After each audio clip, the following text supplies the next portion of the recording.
Hey there, future real estate moguls. Ever wonder what it's really like to be a real estate agent? Well, buckle up because today I'm about to shatter some myths and unveil the raw, unfiltered truths about the world of real estate. Whether you're considering a career in real estate or just curious about the misconceptions, you won't want to miss this eye-opening journey. Stick around as I reveal some of the most shocking myths about being a real estate agent. It's time to separate fact from fiction.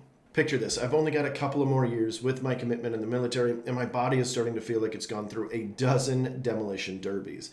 And I am now on the quest to find a new mission in the civilian world. Now, I wasn't exactly equipped with a roadmap, just a destination to build a business and a family with less overhead than a minimalist closet. So there I am, spending my last 3 deployments scrolling through career options like I'm swiping left on some dating app. First, I consider being a car salesman. Sure, it sounded appealing for about 2.5 seconds until I realized I wanted to build a business and not a fleet of SUVs. And I can't even make this next one up. In a plot twist that even M. Night Shyamalan would find surprising, I start contemplating getting into religion. Now, I need to be very clear about this. I've never been a religious person. I wasn't raised that way, and I've never really put that as part of my, modality or whatever. I hadn't exactly been the poster child for church attendance, but hey, desperate times called for divine interventions, right? Well, spoiler alert, that idea was about as out of place as a kangaroo in a snowstorm. It was definitely not for me. So finally, in a moment of just sheer serendipity, I stumbled across the idea of becoming a real estate agent. I figured, hey, it's low overhead, it's got the potential to build a team and a chance to grow a business with little more than just my wits and determination. So sign me up. 3 weeks of intense study later, I'm a licensed real estate agent and my journey begins. But here's the kicker. It turns out that a lot of what I thought I knew about real estate was about as reliable as having a GPS in the middle of the Sahara Desert. So grab your popcorn and fasten your seatbelts as we dive into the top 6 myths that I believed and the truths that I ended up discovering and the roller coaster that is the life of a real estate agent. All right, let's dive right into it with myth number 1. Real estate agents make easy money. Man, you hear this all the time. If you go onto any real estate agent's social media, you're going to see this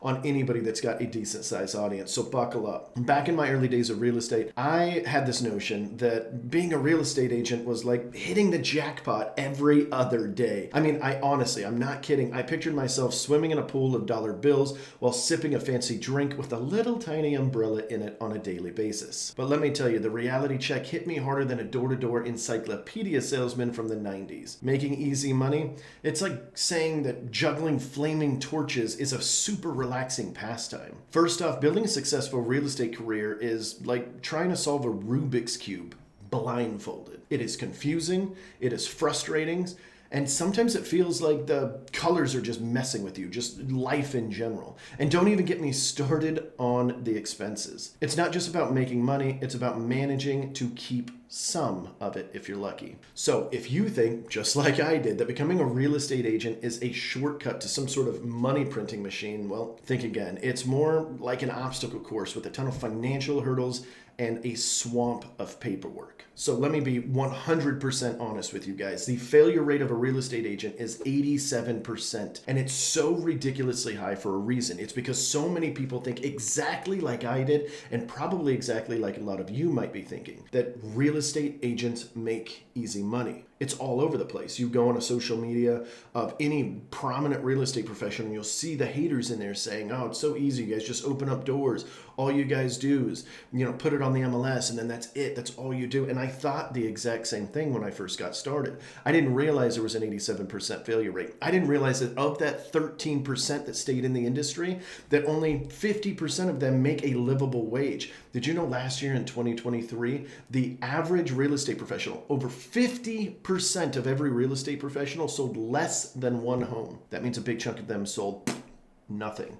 And yes, 2023 was a rough year for real estate professionals in general as the market kind of slowed down, but that still doesn't stop the fact that the average money earned from a real estate agent is less than $50,000. So, and then from that 13% that make it, and about half of those are making next to nothing, there's only about 10% of real estate professionals that are actually making big money, the ones that we think We think that that's how all real estate agents are because we see the billboards, we hear the radio ads, and we see their advertising, we see their social media posts all over the place. And that couldn't be further from the actual truth. So when I first started in real estate, it took me about 7 months to get started, and I was working my ever-loving face off. I'm talking I was the first one in the office. They had to give me a key for the entire office, and I was a brand new agent because I was the first one in and I was the last one to leave every single day, and I was driving 40 minutes to get to the office every single day. I was not playing around. I was dedicated and I was pushed into it. Now, some people are going to have an easier time than I did, and other people are going to have it worse than I did, but I wasn't going to allow my work ethic to be the reason why I wasn't successful. So please keep in mind that real estate agents making easy money is absolutely a myth, at least for most people. Some people will have a great database of people already that know, love, and trust them and would,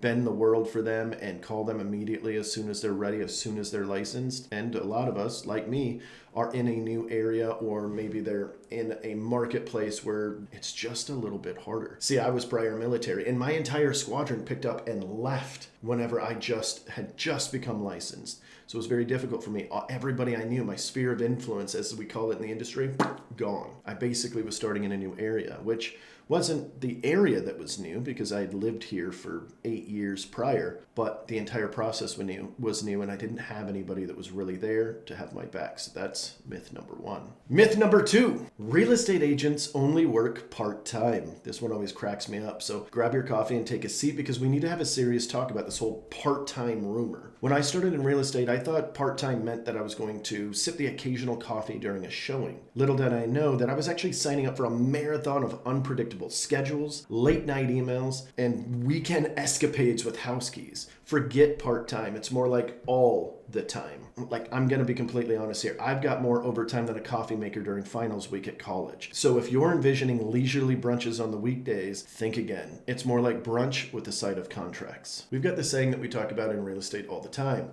and that is that we get to work whatever hours we would like. But in 100% reality, we get to work whatever hours our clientele likes. If our clients are working throughout the entire week, then we need to be showing property or going on listing appointments during the week nights, right? The evening time frame. And if they're working throughout the week and they don't want to meet then we're doing stuff on the weekend. You're already working your 40, 50, 60 hours. Now you're also cutting into your weekend. And if you don't have clients at that time, well, first off, you're struggling. That's not a good thing. But second, then you're doing open houses, you're doing some sort of prospecting, you're talking to people, you're networking. There's a lot that goes into this. So the notion that real estate agents are somehow part-time is, quite frankly, a ludicrous one. But that doesn't mean that there are not a lot of part-time agents, because that is 100% fact. There are a ridiculous amount of people that try to get into this industry to do it part-time. And for the ones that never take the leap of faith to do this full-time, they will stay that way forever. They'll do a couple of deals per year and they'll never quite make the jump. And that's exactly why when I was getting into this industry, I left the military to go straight into this full-time with absolutely no parachute behind my back. I went broke twice. I'm talking overdrafted so embarrassingly bad that I shut down my account at Wells Fargo after the second time because I was embarrassed to ever walk into that place again. It's not easy. And even if you're working full-time or well above full-time does not mean that you're going to be successful if you're not doing the right things. So, not trying to scare anybody out there that is thinking about becoming a licensed agent, but I do want to tell you the truth. It is going to be a lot of work if you want to be successful. Now, if you just want to earn a little bit of income on the side, well, real estate's an outstanding place to be because you can do it part-time. Can you do it effectively part-time? I don't think so. I think you hurt your clients a lot of times if you're not really putting in the effort to learn what you're supposed to do or don't have an outstanding mentor in front of you, but we'll talk about that here in a minute. And there are 4 more myths to go. I do not want you to miss the last one, so give me just a minute to get there. Myth number 3, in order to be a successful real estate agent, all you need is a real estate license. Picture this. I've got my shiny new real estate license. I'm feeling like I just won some golden ticket to the real estate chocolate factory. But reality hit me like a ton of bricks. Having a license is like having a ticket to a theme park. It doesn't mean that you're automatically going to ride the roller coaster of success. It's more like being handed a map and being told, good luck, hope you survive. Success in real estate requires more than just a license. It's an ongoing quest for knowledge, Jedi-like negotiation skills, and a little bit of marketing magic. So, future real estate license holders, the adventure is just beginning. Ask any real estate agent the license that they get and the process to get that license, the weeks of studying, the courses that they take, whatever it is that they happen to do, has nothing to do with the actual job. In fact, it's almost embarrassing how little the information that we're taught relates to the industry in general. They don't teach you how to get clients, how to write contracts, how to deal with consumers, how to be the therapist for a couple that's arguing over the type of house that they want, or how to find these people, or how to get them to know, like, and trust you, or how to push social media content, how to call people one-on-one so that they understand that you are there for them and that you've actually got their best interests in mind. They don't tell you in your licensing process that you're going to be handling some of the biggest transactions of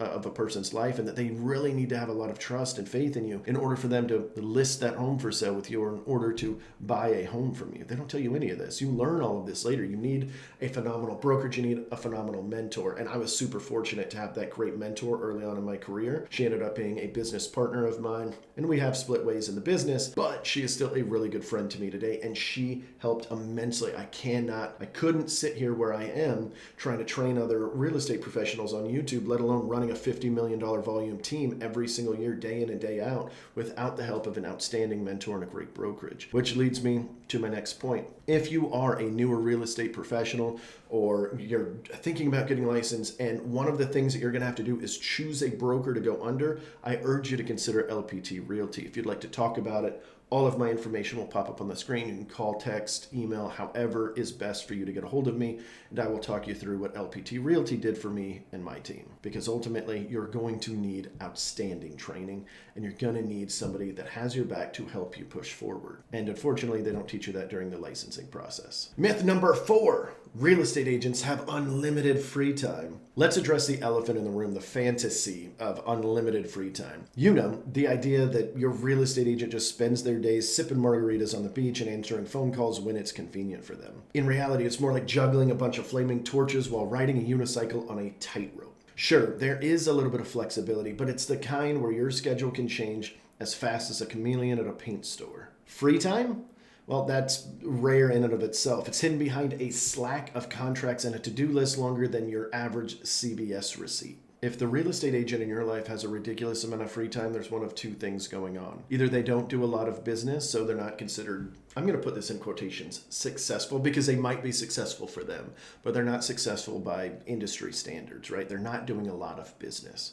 Or number 2, they've been in the industry so long that now they're just waiting for their phone to ring. And it does happen. You can build a business where your phone rings, but you are going to have to do a little bit of maintenance on it. You are going to have to continually talk to the people that you know, like, and trust, so that they will continue to know, like, and trust you. Because I can promise you this, as somebody that has done it, I've been a top performing real estate agent selling 60 and almost 70 homes per year for years on end before I became a team leader and started helping other agents. And now I am out of sales full time, and all I do is run the team. And what I found during that process was, when I stopped talking to my people and I stopped doing the maintenance stuff that I needed on the relationships that I had built over the years and years and years, they stopped calling me. And they stopped calling quick. This is an ongoing maintenance thing. So if you do see somebody that is experienced in the industry and they're just sort of chilling, they're probably losing 90% of their business, and they're hanging on to that 10% of people that still really, really love them. And there's nothing wrong with that if that's their goals. But I want to be super, super clear here.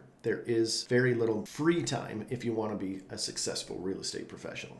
And of course, there are always anomalies, so I don't like speaking in definites. There are some people that can have a great real estate career and be considered hyper successful by doing next to nothing or using their free time to do things that benefit them. But it's not really free time in that case. It is still an obligation that they need to do. All right, that was a mouthful. Myth number 5. The job of a real estate professional is to sell houses. If I had $1 for every time somebody thought that being a real estate agent was just about showing homes or selling houses, I'd probably be retired on a private island. Selling houses is like the itty bitty tip of the iceberg. It's what you see. But there's a massive chunk lurking beneath the surface. There's negotiation skills, market analysis, client counseling. It's like being a real estate superhero, and selling houses is just my superpower. So if you think that the entire process for real estate agents is just about the sale of a home, well, that's like just the beginning act of a blockbuster movie that is real estate. Meaning that that's just a super small portion of it that we're promoting houses. In fact, houses don't need more branding. You know, a lot of real estate agents do this. Look what I sold. Just sold, just listed, just sold, just listed, just sold, just listed, just pended, just sold, just... I get it. It feels good. And we want to tell all of our friends how successful we are. But housing doesn't need more branding. Housing has plenty of branding. The American dream is branded as hard as it can. What we have to do as real estate professionals oftentimes is promote ourselves, or at least this is my suggestion. I'm not telling you need to. But what I find in most successful real estate agents is that we're having to promote ourselves, not just the house. The house is such a small portion of it, a very big, important part of the process, because in order to be a great listing agent, you need to be able to beat the average numbers, which we do in droves here on my team. But for a lot of people, they think it's just about the house. I mean, hell, go on your favorite local real estate agent's Facebook or Instagram and see what they're posting about. Are they doing videos about, you know, how they're branding themselves or how they're helping their clientele and things like that? Or is it just a whole bunch of just listed, just sold, look what I just sold, look, my friends are under contract for this, da da da da. Housing doesn't need more branding. People need more branding. So that's a really big misconception here. And one that when I first started was kind of the whole thing. I wanted to be a secret agent. I didn't want my face everywhere. I didn't want my face on signs. I didn't want a bunch of videos out there. I didn't want to be doing YouTube like this. And so I didn't for a very long time. And it wasn't until I started adding all of these things in that I realized the importance of selling myself versus selling just the house. Because in order for them to use my skills, they needed to know that I was good, not just that I knew how to put a post out on social media about this house that I sold. And my favorite is myth number 6. It is easy to become a top-selling real estate agent, and you can do it quickly. All right, hold your horses there, champ. Becoming a top-selling real estate agent isn't a sprint. It's like a marathon through a maze with blindfolds on and people, chainsaws and tripping hazards. Sure, the idea of an overnight success is tempting and it seems like it might be easy enough to do, but let me burst that bubble for you. The reality is, in order to become a top-selling real estate agent, it's going to be a lot more like climbing a mountain with a backpack full of client expectations, market trends, and a GPS that occasionally just turns off on you. You want to become the top agent in your office? There's no shortcut.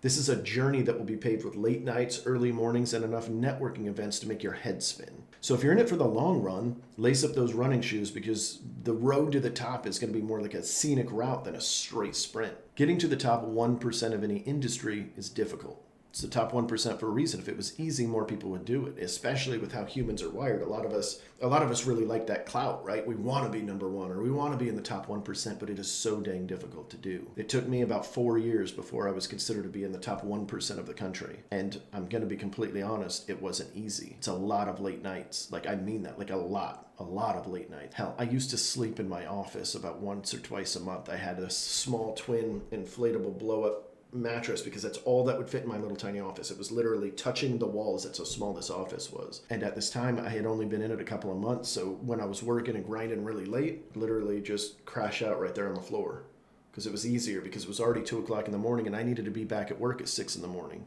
Now, you know, it's not dictated that I'm back at the office at 6 a.m., but that's when I needed to be there because I need to get ahead of everybody else because I wasn't naturally gifted like everybody else. I'm a massive introvert. I know it doesn't seem like it as I'm, you know, kind of doing YouTube videos, and I've got, 4 different YouTube channels now, and I run a team and, you know, a top selling agent, but like I had to force myself into those modes. It wasn't something that I was just naturally gifted with, and I didn't have a lot of people that I knew in the area. Like I said before, everybody I knew picked up and left, and the military moved them right before I became a licensed agent. So every person that I knew was gone. I had to find new people. I had to do all the hard things people don't want to talk about. I had to do the cold calling and the door knocking.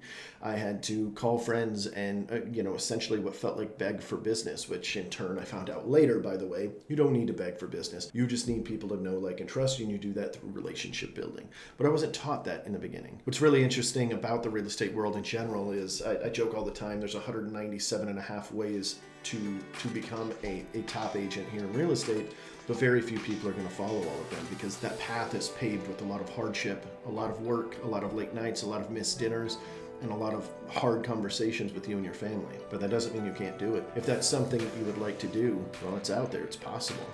You just have to know that there's going to be a lot of work. I hope this video was helpful, and I'll see you guys in the next one.